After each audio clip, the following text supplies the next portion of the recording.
Hello and welcome to Scilence, a podcast where women get really honest about surviving and thriving in what often feels like a man's world. My guests are wonder women from the fields of science, technology, engineering and mathematics, or STEM, where inclusivity and diversity can be a real problem. I know this only too well. As a female Southeast Asian mechanical engineer, I was kind of a minority within a minority back then. I'm Dr. Shanice O'Mara, an engineer turned broadcaster. Throughout my career, I've worked on and reported on some cutting-edge technology and innovation. And through my TV work, I've met some incredibly inspiring women from a diverse range of STEM fields. Talking to these exceptional ladies has often left me feeling empowered and hopeful and excited about life. I believe Scilence will enrich you too.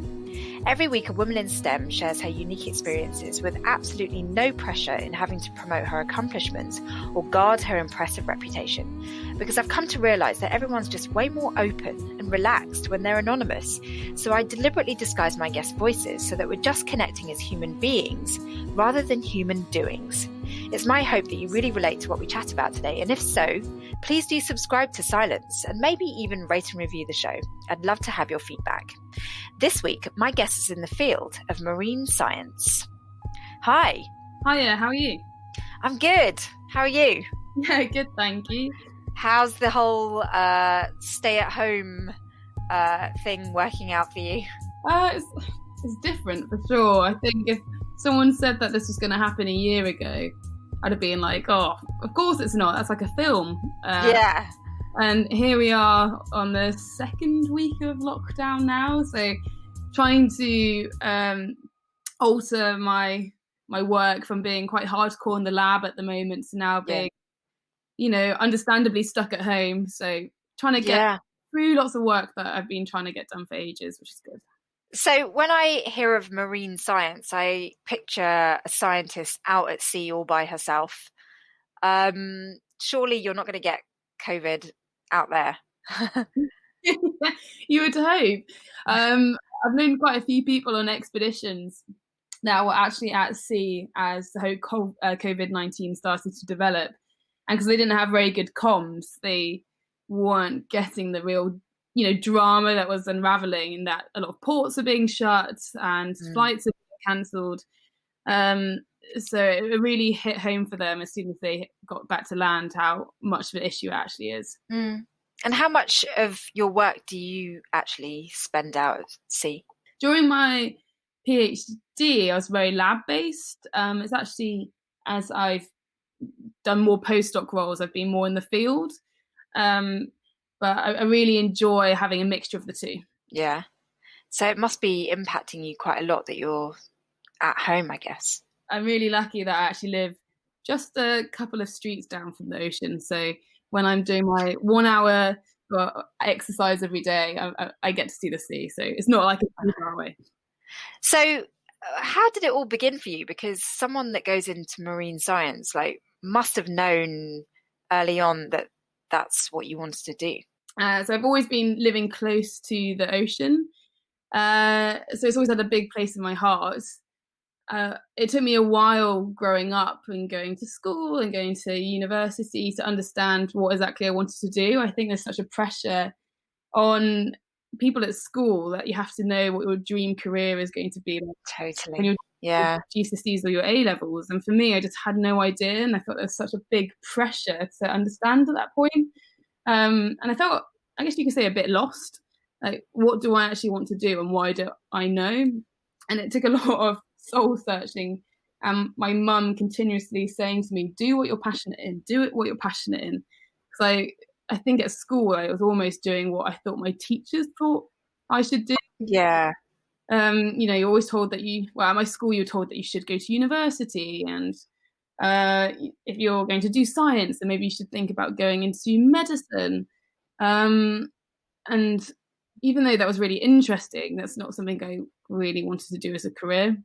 And it was my supervisor at university that made me draw this big mind map. And he said, right, what are you passionate in? And then let's try and work from there. And it always linked back into the ocean and environmental matters. So it's kind of like I did a full circle, and it took me quite a while to figure that out. Really? Yeah. Because were you one of these kids that was like always just drawn to the sea? Like, would it have been obvious if we were watching like a 3-year-old you that you would end up doing what you're doing? Oh, I would love to see that, actually. Maybe. I think I was always passionate about environmental matters. I was always wanting to be outside. I love it when you can just go outside and it's sunny and you don't have to be cooped up, which is quite interesting times at the moment. Yeah. My mum and my dad say it's blatantly obvious now, and they never want to sway what decision I do, but they could see how I've come into the career of work that I do right now. So I'd like to say yes. So, with someone that grew up by the sea and clearly had an interest, like, why did you decide to go in a science direction? I mean, you could have become a painter that painted the sea every day. So one thing that I knew at school was I loved research. I really enjoyed answering an unanswered question that potentially no one has ever answered before, and it's very much like detective work. So that is what really drew me to science, and the fact that, well, in any career you can make a change, but in science I could really see how I could put my footprint in there. And it was in the first year of my PhD that we had some quite significant research that made some legislation changes to a certain type of science that I'm in. And that really showed me that even from a small research piece, you can have such an impact in the world for the better and create so much discussion, and realize that you're a part of that puzzle piece to making that change. And that's exactly why I wanted to go into science. Wow, yeah. Gosh, it's so true. How good were you at science subjects? Because I think anyone that thinks about going into STEM feels like they've got to be amazing at maths and physics and, how did you feel about having to study the sciences? I think I was literally speaking to someone about this the other day, and I think that there's a stigma that the people in school, if you go into science and you go in a career of research, are very much brain boxes and Einsteins, which so many people are, and they can do some incredible research. But even if you haven't done too well at school, and like me, you weren't exactly sure which direction you were going to go in, and you don't have to be a brain box in every subject. You can still do really well. I was, and still am, I don't get on with maths too well. My brain is just not wired to be a mathematician. Getting a B at GCSE for me was, a huge achievement, which I'm still proud of at that day. It takes me ages to just understand something. And I remember being in class and people would just have a concept and it would just click in their brain. But for me, it just seems to just take a little while longer, or I really have to sit down and think about it.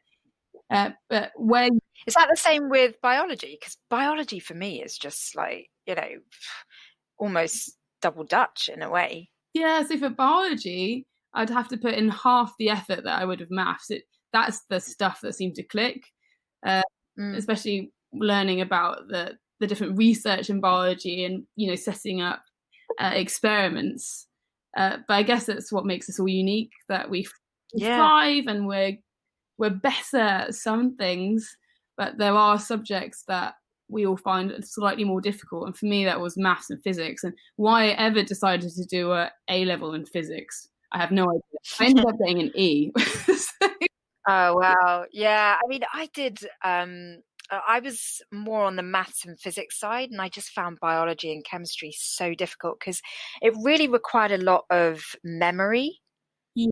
And, there are long terms and, I couldn't wrap my head around it. Whereas maths and physics just seem really like neat and logical. Yeah. And I think it shows how our brains are wired. For biology and chemistry, in my head, I could literally see how it's applicated into, real day scenarios. But in maths, and I know it is, but for my brain, I just struggled to see the patterns. I struggled to look at some algebra and think, okay, how the heck does that then equal this? It is sometimes in my line of work now, I have to get things double checked, and I've learned that actually it's not a negative. It might mean that I need to spend a few more days or a week just going over some stats or some maths that I've done. And I get friends or colleagues to check over the maths, so I'm completely confident in it. And originally I was probably, I guess embarrassed is a word that I'd use loosely, but I felt like doing a PhD and being a postdoc, I should be good at this. And it's not that I'm terrible, it's just that I need to have things double checked for my own self-reassurance. And it makes the work better because you have more eyes on it. So in a way, it's a strength. Yeah, I mean, sorry if this sounds kind of weird, but like it's almost comforting and reassuring to hear you admit that you're not great at maths. Because I mean, at the end of the day, you're a PhD, you know, doctor. And so, you know, it just, you don't necessarily have to be good at everything to get those kinds of qualifications. And it sounds like you really stuck to what you really love in order to be doing the career you're doing. Yeah, and I'm really passionate about it. I love the career I'm doing. There's some crazy times where you think you're definitely, you know, biting the bullet, doing some crazy hours. I remember being at work sometimes until like 3 o'clock in the morning, which now seems, you know, ridiculous, but you love the research and you want to be part of that research and get those papers out and see that change. But the more I speak to people in academia, in research, or just any walk of life, there's always something that they're not too confident in, whether that's maths or writing or statistics or public speaking. So the best thing is talking about it and building each other up to make them and yourself more confident. Yeah. And what is it like? What is your day job like? Do you lead a very lonesome existence, or is there a lot of collaboration? I guess it's changed. During my PhD, it's like you work on your own subjects. You're there to get your qualification, get papers out, see the research that you're doing. So I spent a lot of time in the lab alone. But now in postdoc life, it's really exciting because you're in more projects. You're collaborating with different institutions, different people with different skills, and merging them together to get the best out of something. I'm working with some scientists at the moment which are in a completely different research field to me, and we're working on some really exciting research which hasn't been done before. And we just saw a link, and we're writing some research at the moment actually, and it's just really exciting to see how that came together because it's something that I wouldn't have considered before. Right, because it's such a cross-pollination of subjects. Yeah, it's a really good way of putting it. When you see both of our research topics, you wouldn't. It's like, how did you put those together? Yeah, but then once we actually thought about it and we saw some of the results coming through, we're like, oh my goodness, this is obvious. How did we not think of this before? Gosh, I love it when things like that happen where, you know, just two very different ways of thinking end up merging and like giving birth to something like brand new. Yeah, and that hopefully will lead to lots more discussion and opportunities in the future. So, like, I'm trying to figure out what your lifestyle's like, you know, like when people think of scientists and researchers, they often think of, you know, a total geek, stuck in a lab, no friends, a bit of a sad life. Like, is that you? How would I describe myself? Well, my friends would probably describe me as a chatterbox. I'm notoriously bad in the office for going up to people and distracting them from their work, probably to distract myself from work. You know, always on a coffee break. Probably a bit impulsive, loving to just jump into the moment of random things. I love being surrounded by people and friends. That's why at the moment it's quite difficult not being able to see anyone and being very separated. I like to definitely be an outsidey person. I'm part of the military reserves, so that's kind of given me a completely different aspects into two careers. So in one career, I'm a scientist, but on another career, I'm part of the military reserves. And it's nice to see how they can accumulate together for skill sets, but then also be completely different. And that really gives me two different walks of life. Mm. And in terms of the people you work with, like, is there an obvious gender divide? I'm actually incredibly lucky that in the place of work where I am at the moment, it's incredibly balanced, and we have a really good support system. We have some very inspirational female lecturers that are both um, have children, and they work very busy lifestyles and they make their career work, but their lives also come first. So it's definitely got a good system that we can look up to and see that it does work. Has that always been the case in your area of expertise? I'm just trying to think. Because, like, in engineering, it has always been very male dominated. And, you know, for women to be making progress in industries like engineering is like so rare and so amazing. But I wonder if it's the same kind of situation in marine science. Yeah. When I think about it, a lot of the PhD students are female, where it's a very nice mix, it's very diverse, but then we're surrounded by mostly male professors in our office. So it seems that after PhD and after a few postdocs, when we were talking about this in a coffee break a few weeks ago, when you have a family, it becomes so hard to stay in research. The contracts are often so small, like a year or 2 years, so you're having to apply for the next thing. And it's often very competitive. We've noticed that there's less female senior researchers in our institution, but the ones that we do have are just very inspiring and show it does work. It can be difficult. It can be difficult for everyone, but it sometimes seems that you have to make some sacrifices. Yeah, gosh, it sounds so similar to other industries, because it sounds like it's always difficult to have it all, in the sense like women often want to become mothers, but also want to have careers because they're passionate about something. So first of all, I mean, I've got so many questions in that area for you. Like, first of all, is this something that you've considered for your own life? And do you think that this is an issue in your area of research? In terms of having a family in the future?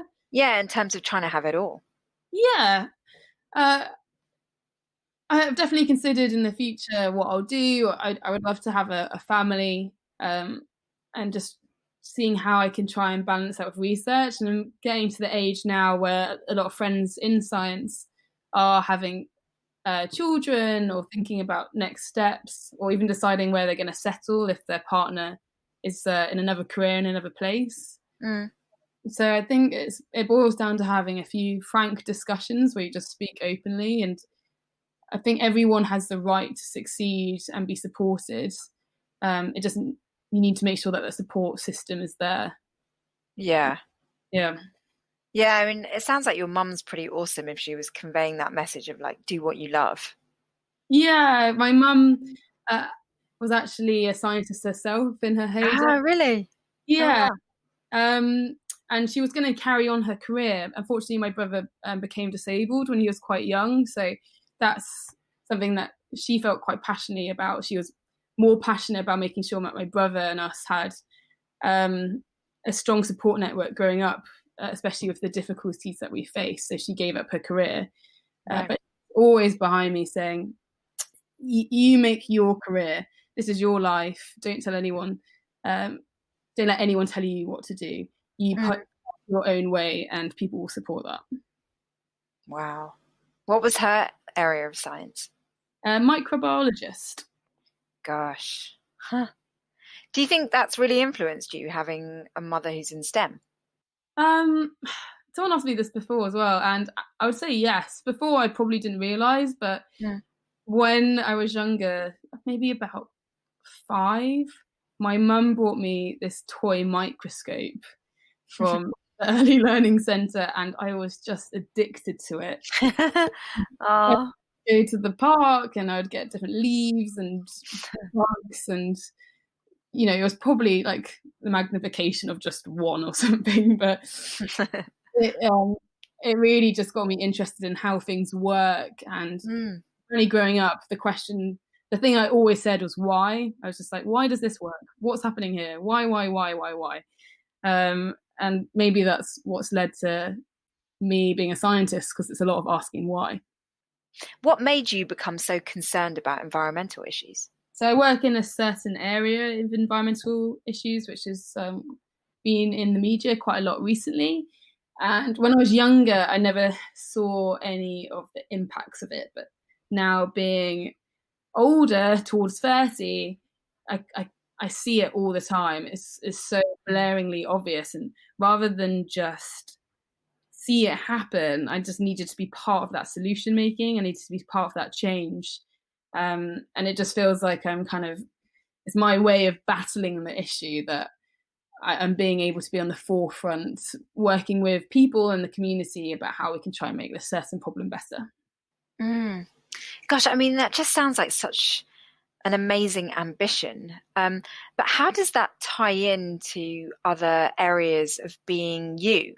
Like, how do you balance sort of wanting to fulfill your ambitions professionally with balancing all the other like personal side and stuff?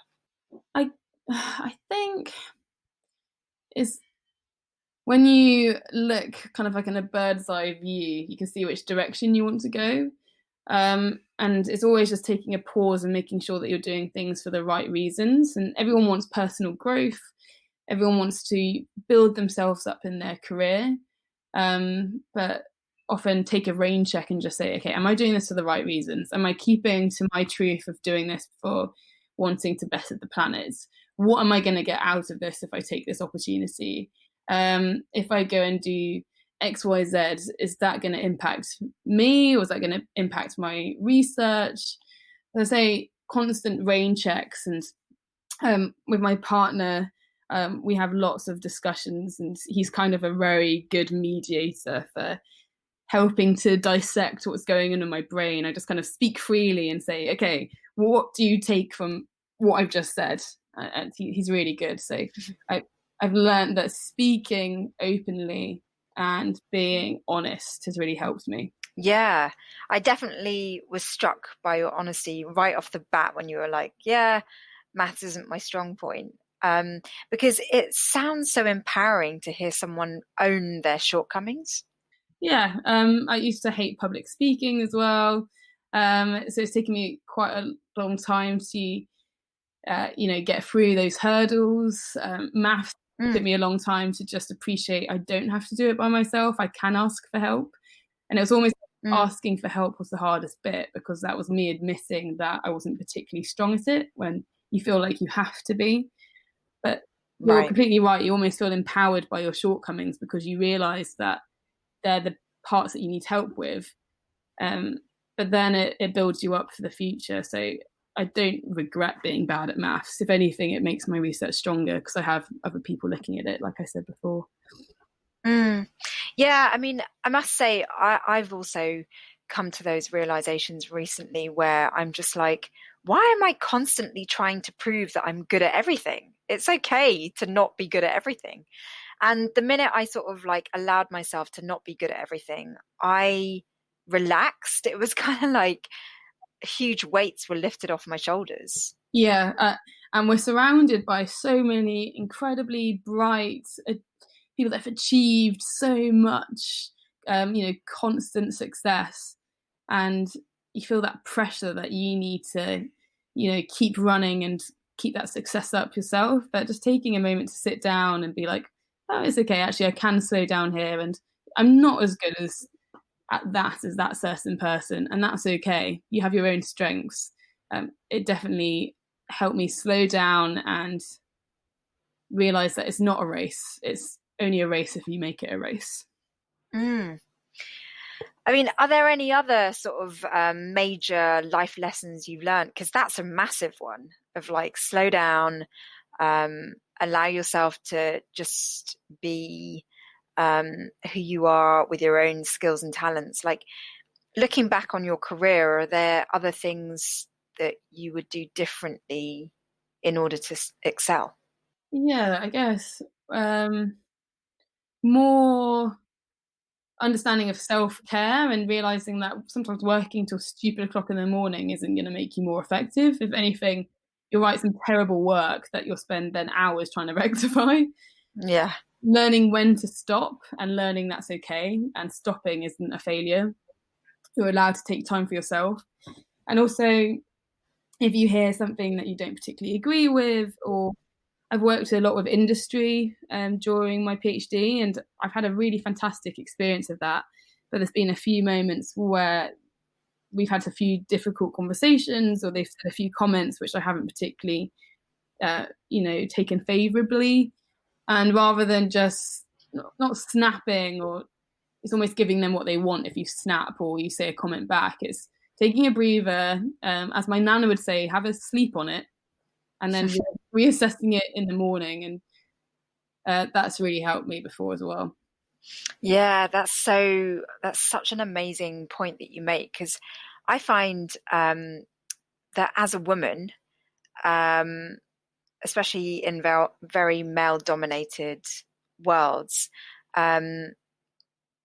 being knowledgeable didn't always get me places, because there was almost like a repulsion to women knowing a lot.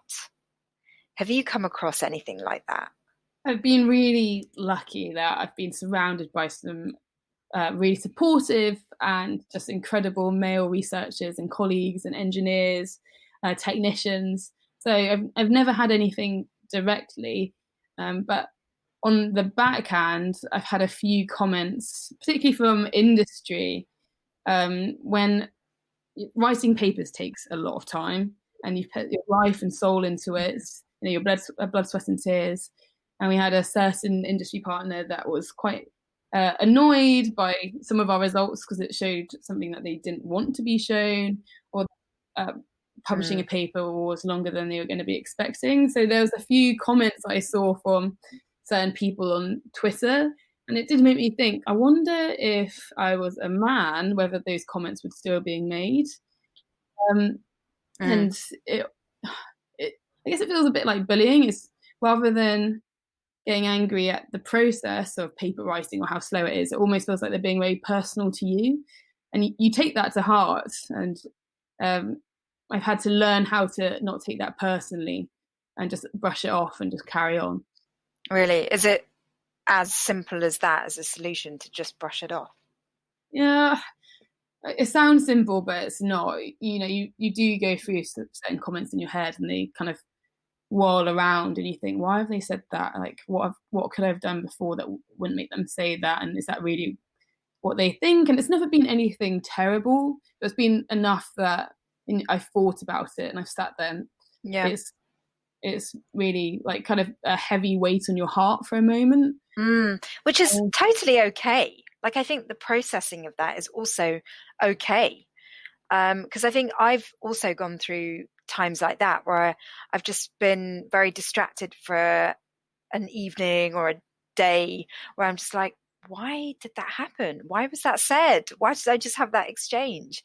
And then I've spent time sort of beating myself up, going, why am I worrying about what other people think? I should be a person that doesn't care about other people's opinions. And then, it just becomes this like over analysis, when actually I should just go, okay, Shinny, know who you are, what you believe in, and have confidence and faith in what you're coming up with. It's a self-acceptance thing. I can relate to that so much. And we'd be lying if we said that life was perfect all the time, with all of us being 100% happy at every moment. Yeah.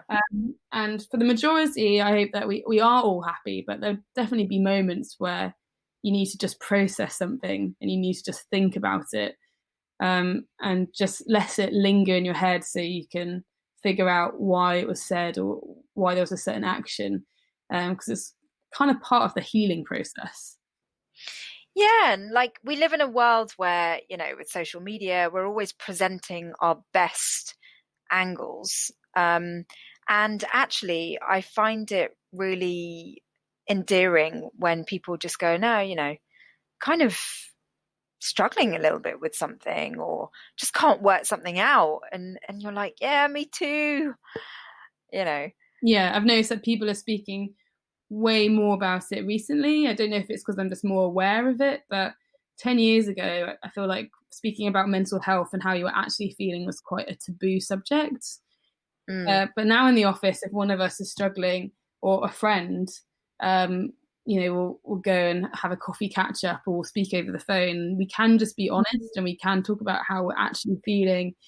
And then it's kind of like I guess what you could say, a therapy session with your friends, because you're laying your cards on the table, you're saying what's wrong, you're having someone listen to you. And even if they have no advice, just saying it out loud really helps. So speaking about mental health is a really powerful tool.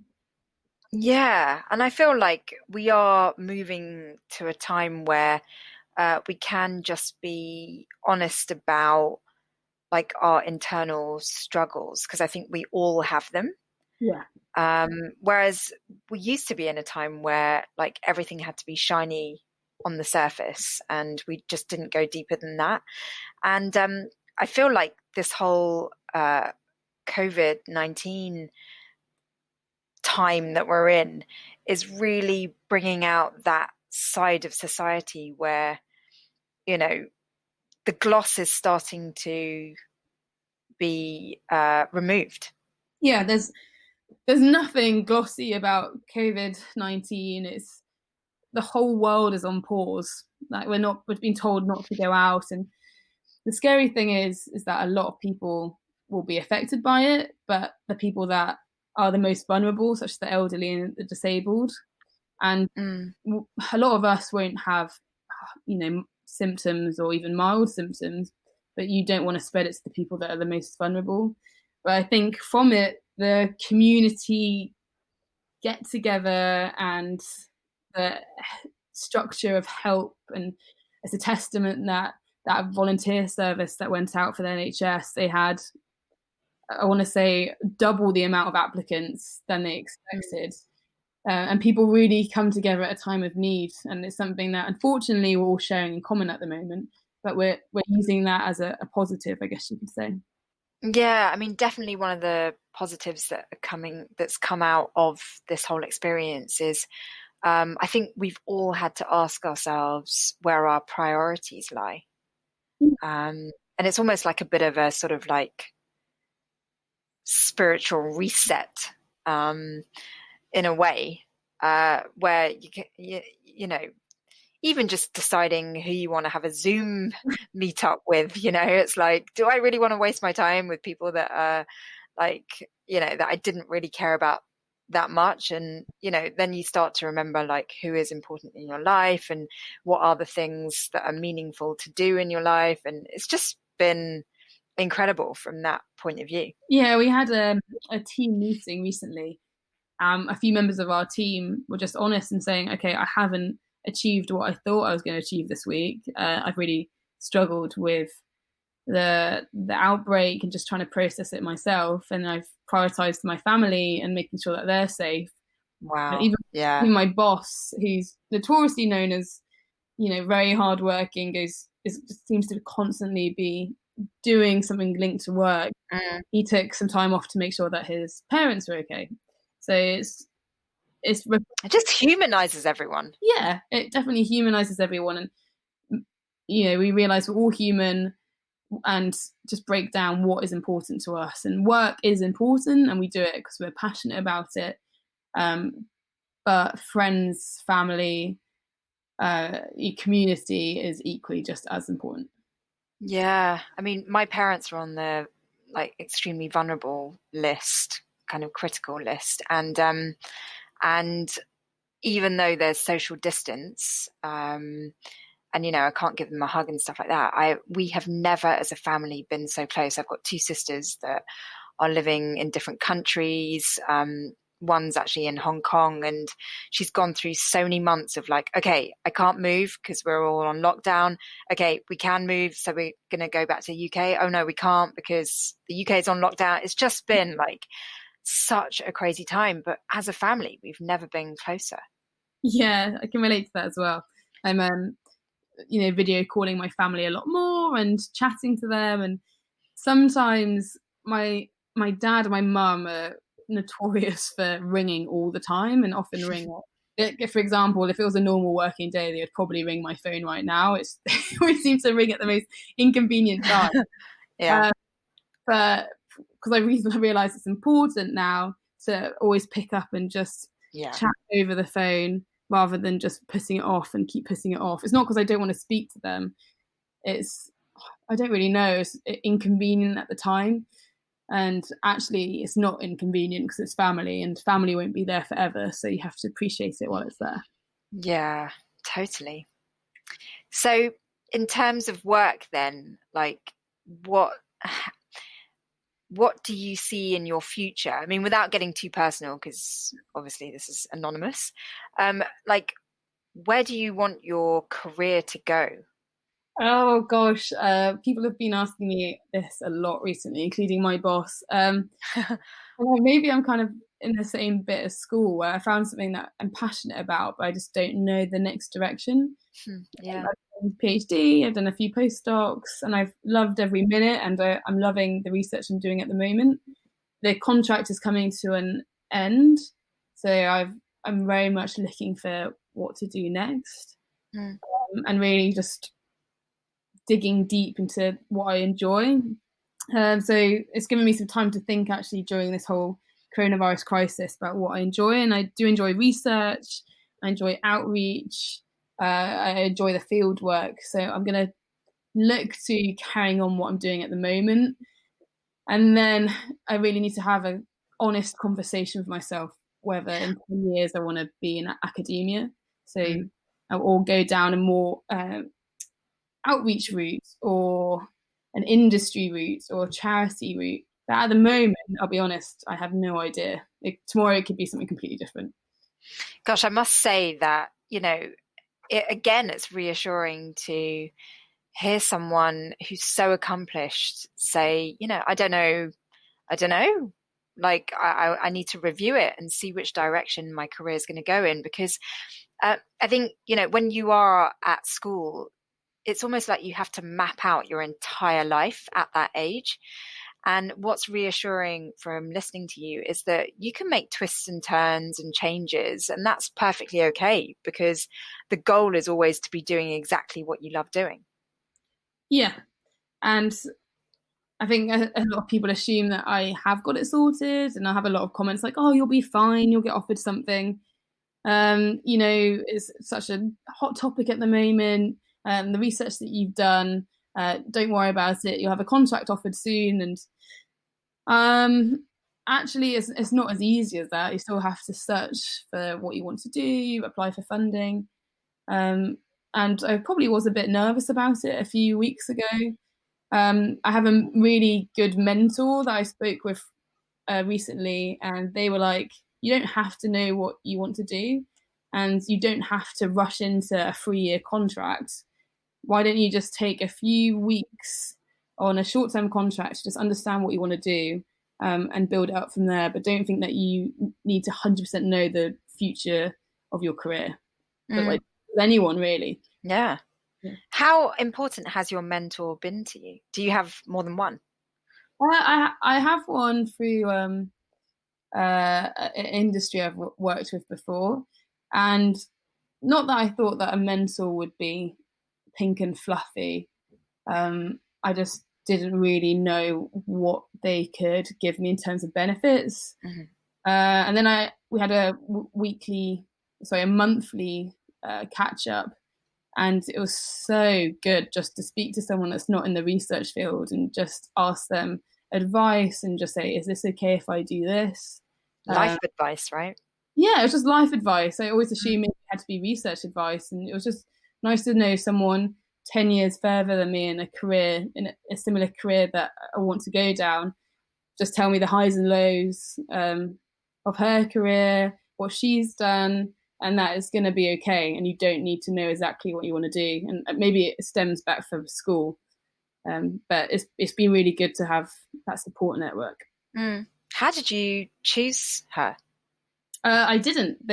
She got chosen for me, and originally, wow, because she wasn't in my research field, and we do very different research. I did think, I wonder how this is going to work. Not in a bad way, but it's been a real positive. So I'd urge anyone in research to find a mentor. And I know there's schemes out there which help you find mentors as well, but it's really helped me just get my ideas, my thoughts in order.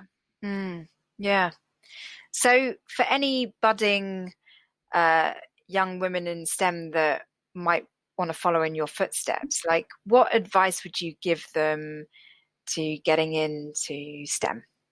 I'd always say follow your passions, do what you're passionate in, because then you remain curious and every day will never be the same. And then in terms of, because science, I think, is also, it's not an easy field to get into, whichever aspect of science you're interested in. How do you cope with the not so easy sides of going into STEM? Yeah, just thinking aloud here, there's definitely some tricky parts of STEM. You work incredibly hard. You are constantly potentially in the lab getting data, sometimes with very little reward. Just keep digging at it, and like we said before, just talk with people, because those people will be going through exactly the same as you at that moment in time or in a past moment in time, and you realise that actually it's just incredibly normal and it's okay to be struggling. Sure. And it sounds like you're pretty happy with what you've chosen as a STEM field. Is that right? Yeah, I'm incredibly happy. I absolutely love what I do. I appreciate that there's ups and downs, but to be able to be in a research field that I'm passionate about and to be able to see changes in the world being made from the research that you and your team have done, I would say that for me, there's no better feeling. Wow, what an amazing note to end on. Thank you so much for coming on the show. Thank you so much. That's it from my STEM guest this week. I'm smiling from ear to ear. It just sounds like my guest has really found her passion and she's letting it unravel exactly how it's meant to. Not that she has a plan or a goal, but she's just following her heart. And I must say her honesty on this show has just been so reassuring and comforting. Thank you so much for listening. Don't forget to rate and review the show and catch you next week on Scilence.